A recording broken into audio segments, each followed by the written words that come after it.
You've seen them everywhere. You may want to add them to your website. They're probably already on your website. Sliders. Get rid of them. Don't use them. Here's a couple of reasons why. 1, they slow your website down. 2, nobody likes them. 3, they don't work on mobile. Nobody wants to scroll sideways on mobile. They want to scroll down.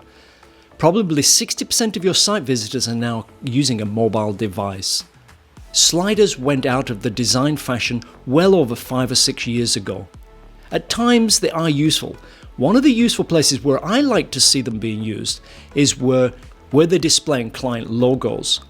This is where you have a client logo, it's 1.5 kilobytes in size, and you might display 6 or 7 of them on a scroller. And it does add a lot of emphasis and builds trust on your web page. But never ever put sliders above the fold. That's in the area that's visible right when somebody opens up the web page. If you're going to use a slider, make sure it's down below the fold, down halfway down the page or something like that, and minimize the number of images on that slider, and make sure every single image is optimized if you are going to use a slider. But better still, don't use them. Let's have a look now at a quick demo to show you a speed impact of using a slider above the fold, and how by adding a slider it can make your LCP, your largest contentful page metric, fail. Let's have a look now.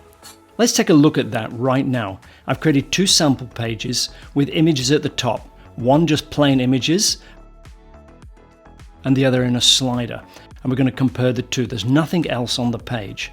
Here's the first one. This is a page just with images at the top. If we scroll down here on the report, go into the waterfall tab, and we have a look that there's 446 kilobytes of uncompressed file size. If we go to the other page and have a look at the size of that, we can actually see the weights are basically the same. We're using the same images, but 393 is the one with the actual slider on. So let's have a look at now the Sumo page, which is the one with the slider on. You can see the LCP is 1.2 seconds. And as we can see specifically, for a good user experience, aim for an LCP of 1.2 seconds or less. So it passes LCP, but with a but. This is actually at mobile speeds. If we go to the other one now, the one with just the pure images, we've totally passed it at 790 milliseconds, less than just over half a second to actually have the largest contentful paint. So there you go.